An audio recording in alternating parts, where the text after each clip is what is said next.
اسلام کے چاہنے والوں، آج ہم تاریخ کے اس موڑ پر کھڑے ہیں جہاں حق اور باطل کے درمیان ایک ایسا معرکہ لڑا گیا جس نے رہتی دنیا تک کے لیے اطاعت رسول صلی اللہ علیہ وآلہ وسلم کا سبق چھوڑ دیا۔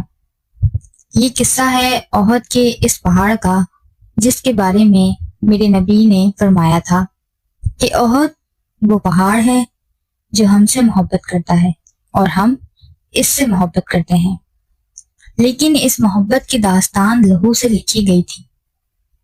میدان بدر کی شکست نے قریش مکہ کے غرور کو خاک میں ملا دیا تھا۔ مکہ کے گھر گھر میں صف ماتم بچھی تھی، لیکن ان کے دلوں میں غم سے زیادہ انتقام کی آگ بھڑک رہی تھی۔ قریش کے لیے یہ محض ایک جنگ نہیں بلکہ ان کی بقا اور وقار کا مسئلہ بن چکا تھا۔ ابو سفیان نے قسم کھائی تھی کہ جب تک محمد سے بدلہ نہ لے لوں سر پر پانی نہیں ڈالوں گا۔ انہوں نے اپنا تمام مال و دولت، اپنا سونا اور چاندی اس جنگ کی تیاری میں لگا دیا۔ قریش کا 3000 کا لشکر، جس میں 700 زرہ پوش اور 200 گھڑ سوار شامل تھے، مدینے کی طرف روانہ ہوا۔ اس لشکر کے ساتھ ان کی عورتیں بھی تھیں، جن کی قیادت ابو سفیان کی بیوی ہندا کر رہی تھی۔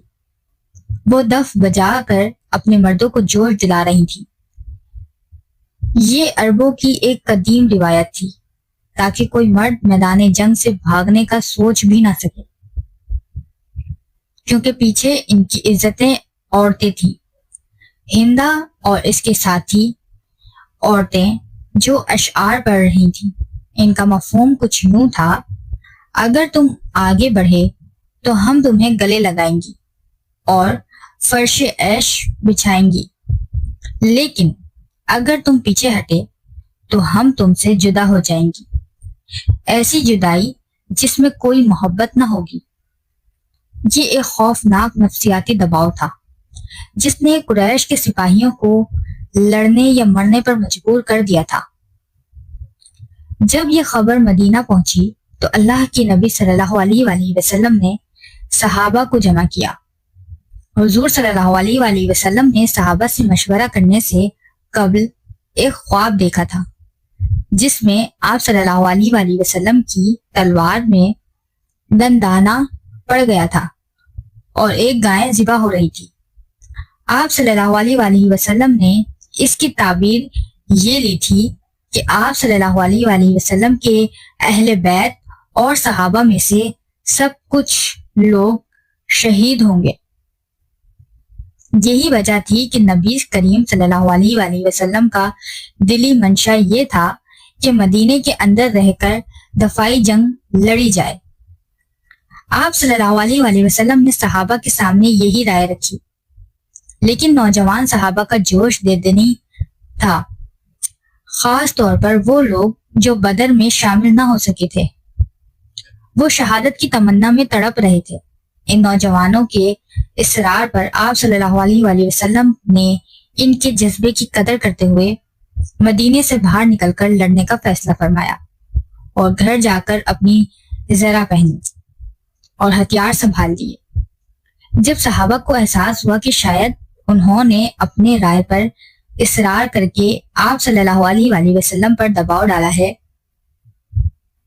تو وہ نادم ہوئے اور عرض کی: یا رسول اللہ صلی اللہ علیہ وآلہ وسلم، اگر آپ کا منشا مدینے میں رہنے کا ہے تو ہم وہی کریں گے، لیکن میرے حضور صلی اللہ علیہ وآلہ وسلم نے وہ تاریخی جملہ فرمایا جو ہر دور کے قائدین کے لیے ایک رہنما اصول ہے: کسی نبی کے لیے یہ زیبا نہیں کہ وہ ایک بار ذرا پہن لے تو اسے اللہ کے فیصلے سے پہلے اتار دے۔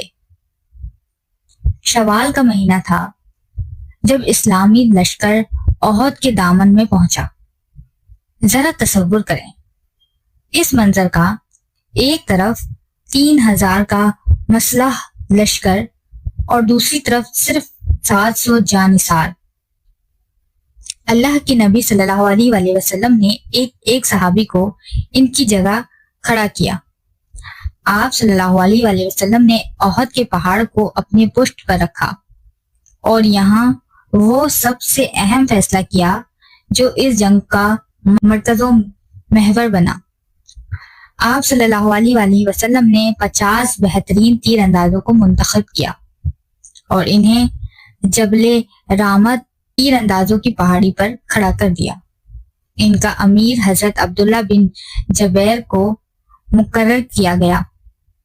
آپ صلی اللہ علیہ وآلہ وسلم نے انتہائی سخت اور واضح تاکید کرتے ہوئے فرمایا، تم نے یہاں سے نہیں ہٹنا، چاہے تم دیکھو کہ پرندے ہماری بوٹیاں نوچ رہے ہیں، تب بھی تم اپنی جگہ سے نہیں ہلو گے جب تک کہ میں تمہیں بلا نہ لوں۔ یہ حکم ہر حال میں نافذ العمل تھا۔ جنگ کا آغاز روایتی طریقے سے ہوا۔ جب کفار کے علم بردار طلحہ بن ابی طلحہ آگے بڑھے اور پکارا، ہے کوئی جو میرے مقابلہ کرے؟ لشکر اسلام سے شیر خدا حضرت علی کرم اللہ وجہہ آگے بڑھے اور ایک ہی وار میں اس کا کام تمام کر دیا۔ اس کے بعد اس کے خاندان کے 9 لوگ ایک ایک کر کے جھنڈا تھامنے آئے، لیکن مسلمانوں کی تلواروں، خاص طور پر ذوالفقار حیدری نے انہیں واصل جہنم کر دیا۔ تکبیر کے نعروں سے احد کی وادی گونج اٹھی۔ مسلمانوں نے ایسا زوردار حملہ کیا کہ دشمن کے پاؤں اکھاڑ دیے۔ میدان کارزار میں مسلمانوں کی شجاعت عروج پر تھی۔ اسی دوران اللہ کے نبی صلی اللہ علیہ وآلہ وسلم نے اپنی ایک خاص تلوار بلند کی اور پوچھا، کون ہے جو اس تلوار کا حق ادا کرے؟ بہت سے صحابہ نے ہاتھ بلند کیے، لیکن یہ سعادت حضرت ابو دجانہ کے حصے میں آئی۔ انہوں نے پوچھا، یا رسول اللہ صلی اللہ علیہ وآلہ وسلم، اس کا حق کیا ہے؟ آپ نے فرمایا، یہ کہ تم اس سے دشمن کو اس وقت تک مارو جب تک کہ یہ ٹیڑھی نہ ہو جائے۔ حضرت ابو دجانہ نے وہ تلوار تھامی، اپنے سر پر موت کی سرخ پٹی باندھی اور میدان میں اکڑ کر چلنے لگے۔ آپ نے ان کی اس چال کو دیکھ کر فرمایا، یہ ایسی چال ہے جو اللہ کو سخت ناپسند ہے، سوائے اس جنگ کے موقع کے۔ حضرت ابو دجانہ نے اس تلوار کا حق ادا کر دیا اور دشمن کی صفوں کو چیر کر رکھ دیا۔ ابو سفیان کا لشکر پیٹ دکھا کر بھاگنے لگا، یہاں تک کہ ان کی عورتیں بھی چند لمحے پہلے اشعار پڑھ رہی تھیں، اب اپنی چادریں سنبھالتی ہوئی پہاڑوں کی طرف بھاگی۔ بظاہر فتح مسلمانوں کے قدم چوم چکی تھی۔ اسلام کی جدید سپاہ سالار اسد اللہ کے شیر حضرت حمزہ بن عبد المطلب اس دن بجلی بن کر کوند رہے تھے۔ وہ جدھر رخ کرتے لاشوں کے ڈھیر لگا دیتے۔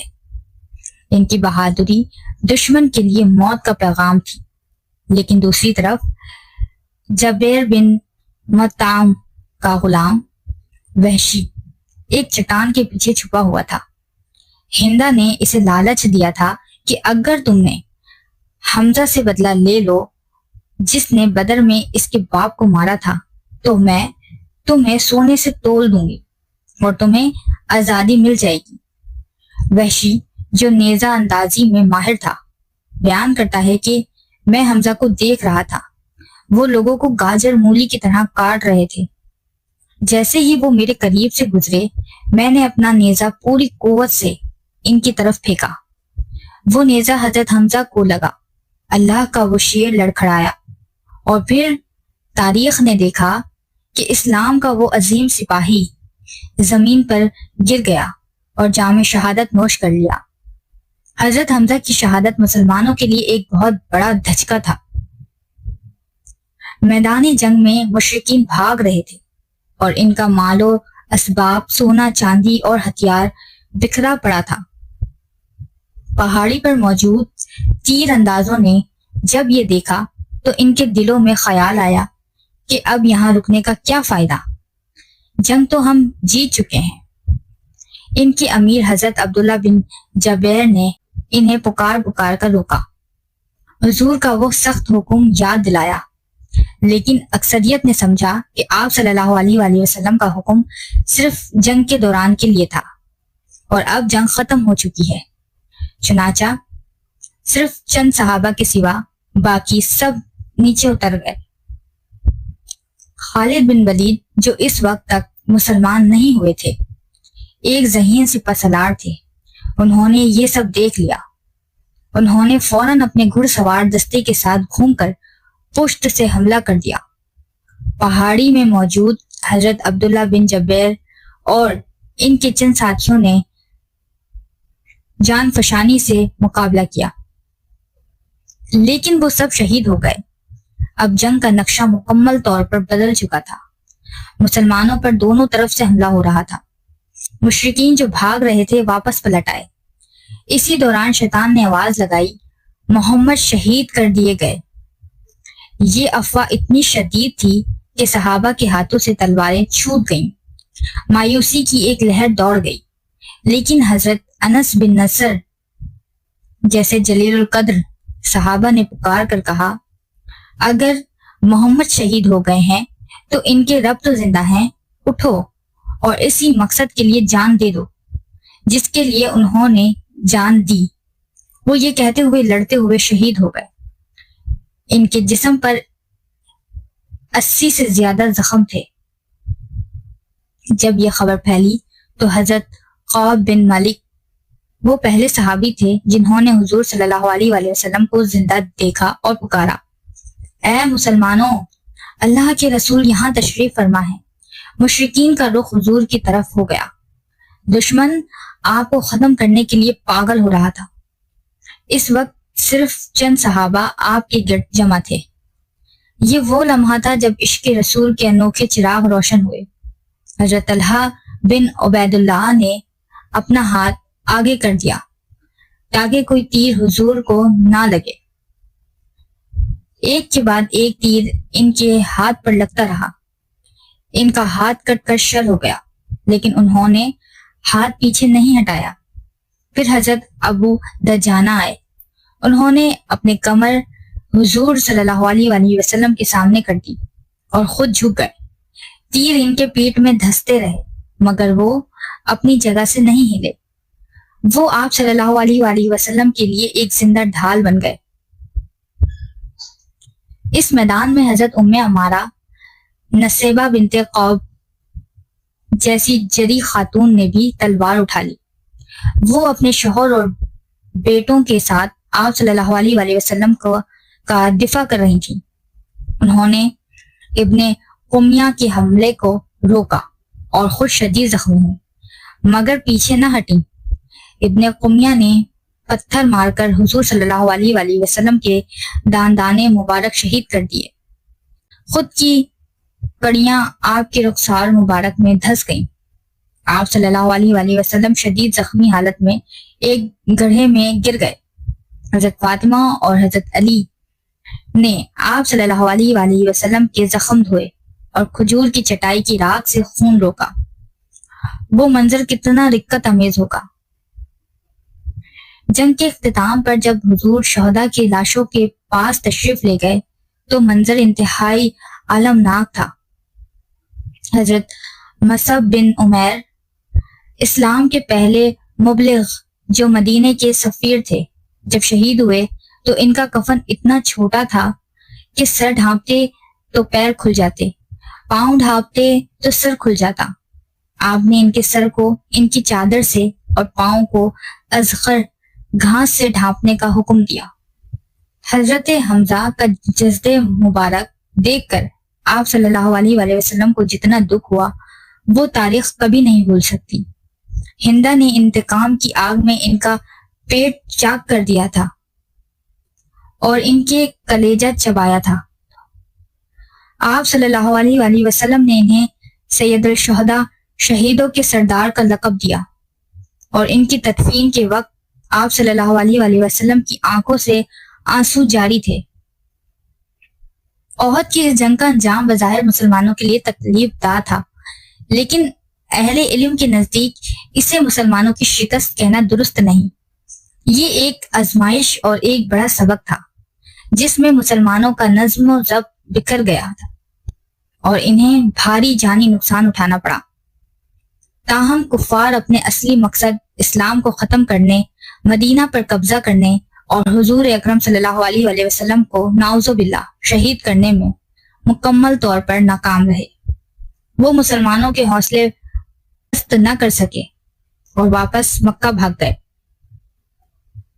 احد کی یہ جنگ ہمیں سکھاتی ہے کہ فتح صرف ہتھیاروں سے نہیں بلکہ اطاعت رسول سے ملتی ہے۔ جہاں ذرا سی لغزش ہوئی، جہاں قیادت کے حکم کی نافرمانی ہوئی، وہاں آزمائش آ گئی۔ احد کا میدان آج بھی خاموش ہے، مگر اس کی مٹی سے آج بھی وفا اور قربانی کی خوشبو آتی ہے۔ یہ صرف ایک جنگ کی داستان نہیں بلکہ یہ سبق ہے کہ جب تک ہم اللہ اور اس کے رسول صلی اللہ علیہ وسلم کے احکامات کی رسی کو مضبوطی سے تھامے رکھیں گے، دنیا کی کوئی طاقت ہمیں ہرا نہیں سکتی۔ احد کا پہاڑ گواہ ہے کہ عشق رسول صلی اللہ علیہ وسلم میں کٹ جانے والے ہاتھ حضرت طلحہ اور چھلنی ہو جانے والے پیٹیں حضرت ابو دجانہ ہی دراصل اسلام کا اصل سرمایہ ہیں۔ اللہ نے اپنے حبیب صلی اللہ علیہ وسلم اور صحابہ کی قربانیوں کو ضائع نہیں ہونے دیا۔ احد کا پہاڑ آج بھی ان جانثاروں کی محبت کا گواہ ہے۔